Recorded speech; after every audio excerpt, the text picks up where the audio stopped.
Hello बच्चों, मैं physics का पहला चैप्टर स्टार्ट करने जा रहा हूँ 11th क्लास। और ये चैप्टर आपके लिए बहुत ज़्यादा इम्पॉर्टेंट चैप्टर है। उसका रीज़न ये है कि जब कोई बिल्डिंग को खड़ा किया जाता है तो बिल्डिंग को बनाने से पहले उसका बेस बनाया जाता है। जब तक बेस मजबूत नहीं होता है तो उस बेस के ऊपर हम कोई भी बिल्डिंग नहीं बना सकते।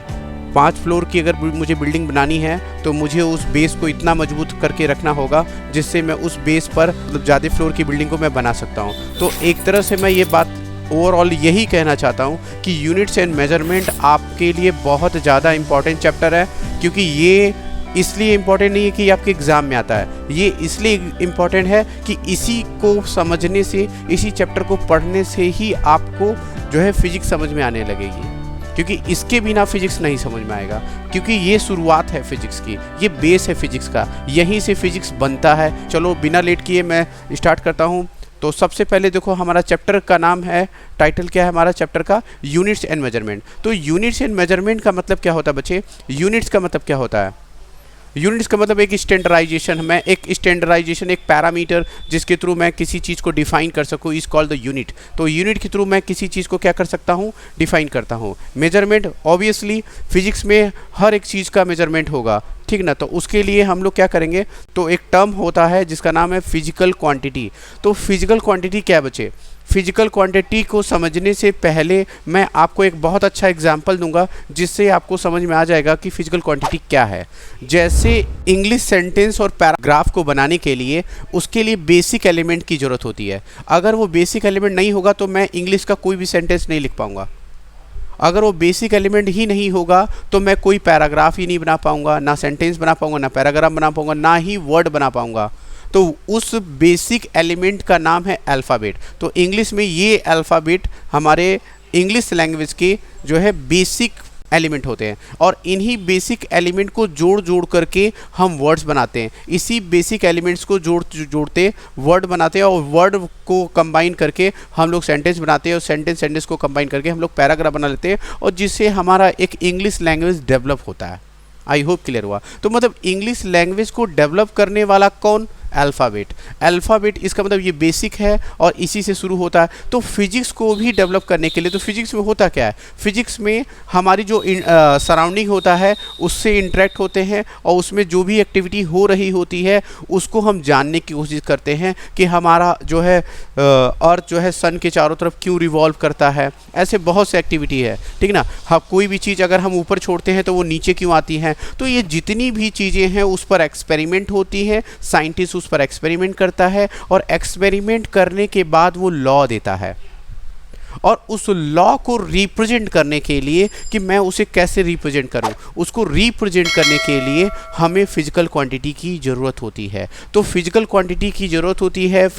इसका मतलब क्या निकल कर आता है? इसका मतलब साइंटिस्ट के द्वारा दिया हुआ लॉ, उस लॉ को रिप्रेजेंट करने के लिए मुझे फिजिकल क्वांटिटी की ज़रूरत पड़ती है। तो हम फिजिकल क्वांटिटी के थ्रू ही जो है हम किसी भी साइंटिस्ट के बनाए हुए लॉ को रिप्रेजेंट कर सकते हैं, उसको हम डिफाइन कर सकते हैं, उससे हम उसे बता सकते हैं। आई थिंक ये बात क्लियर हुआ फिजिकल क्वांटिटी के बारे में।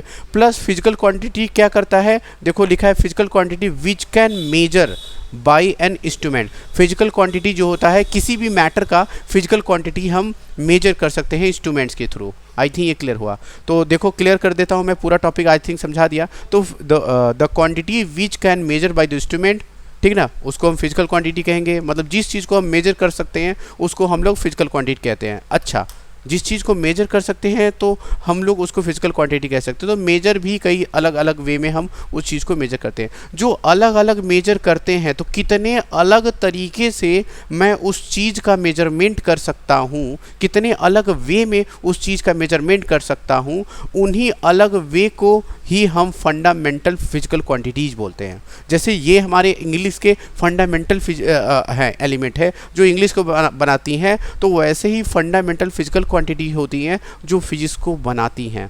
ठीक ना। आई थिंक ये चीज़ क्लियर हो गया होगा। तो सबसे पहले directly physical quantities, fundamental physical quantity बहुत ज़्यादा नहीं आई होंगी। सबसे पहले मैटर पे एक्सपेरिमेंट किया होगा, उसको देखा गया होगा, तो उससे कुछ पैरामीटर आए होंगे। जैसे सपोज इसको मेजर करने के लिए तो लेंथ के इसको ऐसे लॉन्ग से इसको मेजर करेंगे, ये कितना बड़ा है, और दूसरा अगर मैं लेता हूँ वो कितना बड़ा है, तो इन दोनों को मेजर करने के लिए तो एक फिजिकल क्वांटिटी आ गई लेंथ। ऐसे ही अगर मैं इसको मेजर करूँ कि ये इसका कितना वेट है, ये कितना भारी है, इसमें और इसमें क्या फ़र्क है, ये कितना वेटेड है, तो ये इसके थ्रू हम लोगों ने एक और फिजिकल क्वांटिटी बना दिया मास।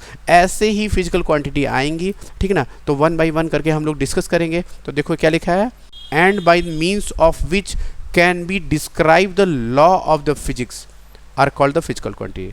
मतलब ये क्या करता है, फिजिक्स की जो लॉ होती हैं उसको डिस्क्राइब करता है फिजिकल क्वांटिटी। ओवरऑल मैंने फिजिकल क्वांटिटी को समझा दिया क्या होता है। तो अब हम फिजिकल क्वांटिटी समझेंगे। तो एक होता है हमारा फंडामेंटल फिजिकल क्वांटिटीज, और ये फंडामेंटल फिजिकल क्वांटिटी बेसिक, एक तरह से देखा जाए बेसिक पार्ट टूल्स होती हैं जिसके थ्रू फिजिक्स बनाई जाती है। और इसी फंडामेंटल, जैसे ये फंडामेंटल फिजिकल क्वांटिटी है, वैसे ये फंडामेंटल एलिमेंट है इंग्लिश का, ऐसे ही फिजिक्स का भी फंडामेंटल एलिमेंट होता है जिसको हम लोग फंडामेंटल फिजिकल क्वांटिटी कहते हैं। इन्हीं फंडामेंटल फिजिकल क्वांटिटी की हेल्प से हम कुछ और फिजिकल क्वांटिटीज बनाते हैं। वेरी गुड, समझ में आ रहा होगा, आई थिंक क्लियर हो गया। मतलब कुछ फंडामेंटल क्वांटिटीज़ को यूज़ करके, फंडामेंटल क्वांटिटीज़ कहते हैं, उनको यूज़ करके कुछ और भी फिजिकल क्वांटिटी बनाते हैं। और अगर मैं फंडामेंटल फिजिकल क्वांटिटी को यूज़ करके अगर बना रहा हूँ, तो जो नया फिजिकल क्वांटिटी आएगा उसको डेराइव्ड फिजिकल क्वांटिटी कहते हैं। आगे सब कुछ है, मैं डिटेल में समझाऊंगा, आई थिंक क्लियर। तो ओवरऑल हमारी जो फिजिकल क्वांटिटी है वो 3 पार्ट्स में है। एक होता है हमारा फंडामेंटल फिजिकल क्वांटिटी, एक होता है हमारा डेराइव्ड फिजिकल क्वांटिटी, और एक होती है हमारी सप्लीमेंट्री, ठीक ना। अच्छा, डायरेक्शन के पॉइंट ऑफ व्यू से भी इसको बांटा गया है फिजिकल क्वांटिटी को, ठीक है। एक वेक्टर क्वांटिटी होती है, एक स्केलर क्वांटिटी होती है, उनको भी हम लोग डिस्कस कर लेंगे इसमें, बट अभी हम लोग इस पर फोकस रहेंगे। जैसा कि मैंने आपको बताया है कि ये टॉपिक बहुत इंपॉर्टेंट है, ना कि एग्ज़ाम के लिए, आपके फिजिक्स को बेहतर बनाने के लिए है।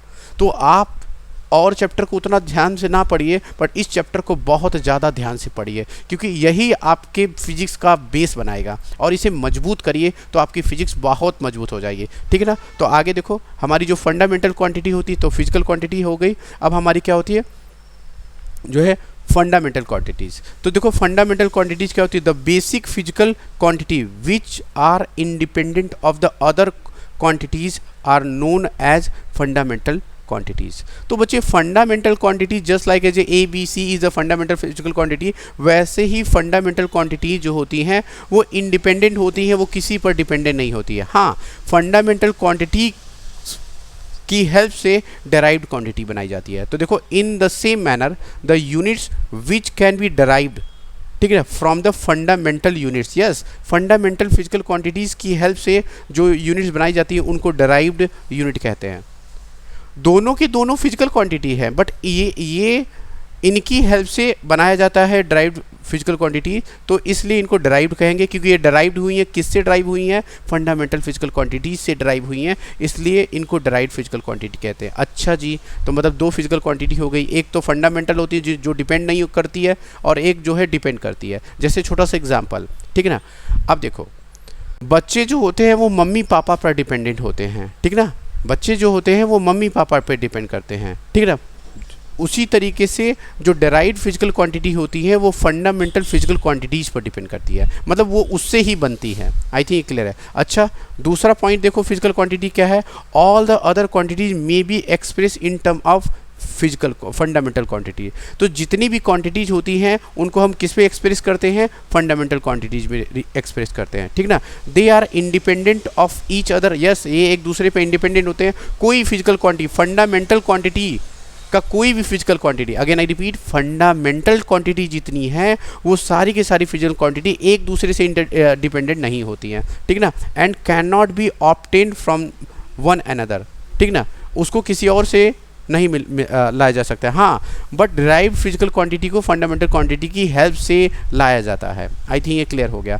चलो फिर भी मैं एक छोटा सा एग्जांपल देता हूँ, ठीक है। यहाँ पे आपको समझाऊंगा। अभी तो सिर्फ मैंने थ्योरेटिकली समझाया, अभी मैं ढेर सारे फिजिकल क्वांटिटीज़ में फंडामेंटल लाऊंगा आपके सामने, डेराइव्ड लाऊंगा, फिर डिफ्रेंशिएट करता जाऊंगा, आपको क्लियर होता जाएगा, ठीक है ना। तो देखो, तो अब क्या हुआ कि फिजिकल क्वांटिटीज़ जो है वो 3 पार्ट्स में बट गई, ठीक है ना। क्योंकि अलग अलग कंट्री, जैसे छोटा सा मैं एग्जांपल देता हूँ, हमारा जो इंडिया है वो इंडिया में अलग अलग स्टेट में लोग अलग अलग लैंग्वेज का इस्तेमाल करते हैं, ठीक ना। सपोज अगर मैं बात करूँ कर्नाटका की, तो कर्नाटका में कन्नड़ बोलते हैं, ठीक ना। अगर मैं तमिलनाडु की बात करूँ तो वहाँ पे एक अलग लैंग्वेज करते हैं। तो ये लैंग्वेज क्या है, लैंग्वेज जो है एक तरह का मीडियम ऑफ कम्युनिकेशन है, ठीक ना। और अगर मैं यूपी की बात करूँ तो वहाँ पे हिंदी भोजपुरी बोलते हैं, ये बोलते हैं। और अगर दिल्ली की बात करूँ तो खड़ी बोली बोलते हैं। तो इस तरीके से अगर मैं स्टेट वाइज बात करूँ तो अलग अलग जगह पे अलग अलग लैंग्वेज है। उसी तरीके से अगर मैं मेजरमेंट करने की बात करूँ तो अलग अलग कंट्री पहले अलग अलग फिजिकल क्वांटिटीज़ के थ्रू जो है चीज़ों की मेजरमेंट करती थी।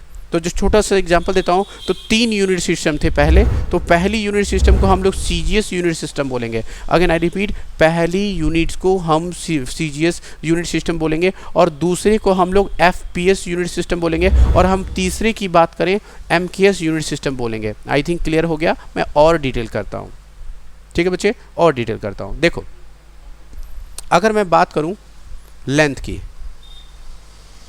ठीक ना, तो लेंथ क्या है। अगर मान लो सपोज मान लो कोई 2 चीज़ है मेरे पास, एक ये है और एक ही मान लो ये है।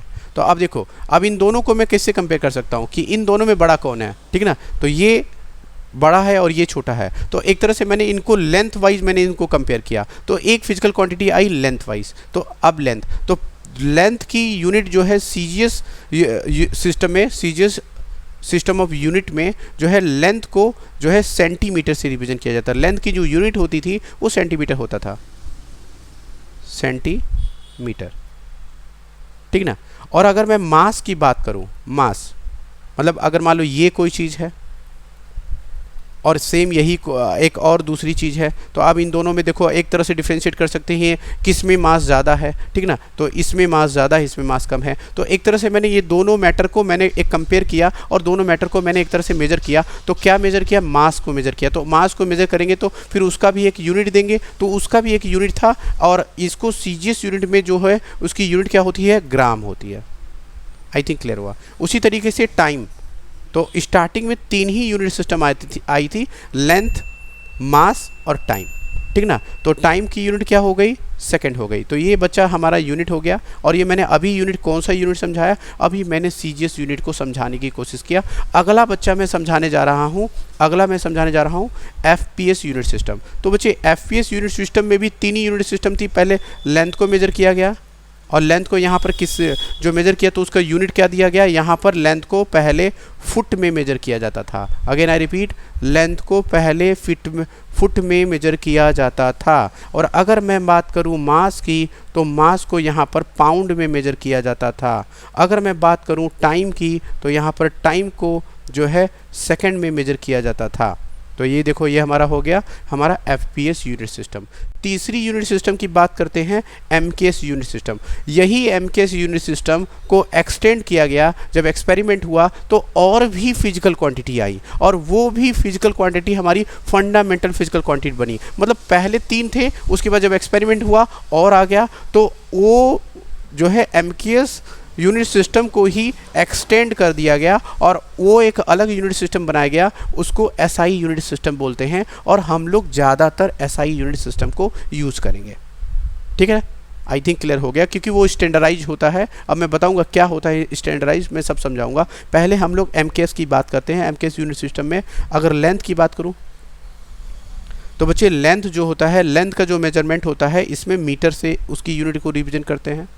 और अगर मैं बात करूं मास की, तो मास का जो मेजरमेंट होता है इसमें किलोग्राम में होता है, ठीक ना। और अगर मैं बात करूं टाइम की, तो टाइम का जो पहले मेजरमेंट होता है वहाँ पे उसकी यूनिट होती है सेकंड। आई थिंक ये क्लियर हुआ। अच्छा, एक चीज़ सीखने वाली बात क्या है, इतनी बात जो मैंने आपको समझाया, उन सभी बातों में से एक चीज़ सीखने वाली बात ये है कि सभी में जो है टाइम की यूनिट तो सेम थी, बस और सी जो चीज़ें थी और जो फिजिकल क्वांटिटी थी, जैसे लेंथ और मास की बात करें, वो फिजिकल क्वांटिटी अलग थी। आई थिंक ये क्लियर हो गया होगा आपको, ठीक है।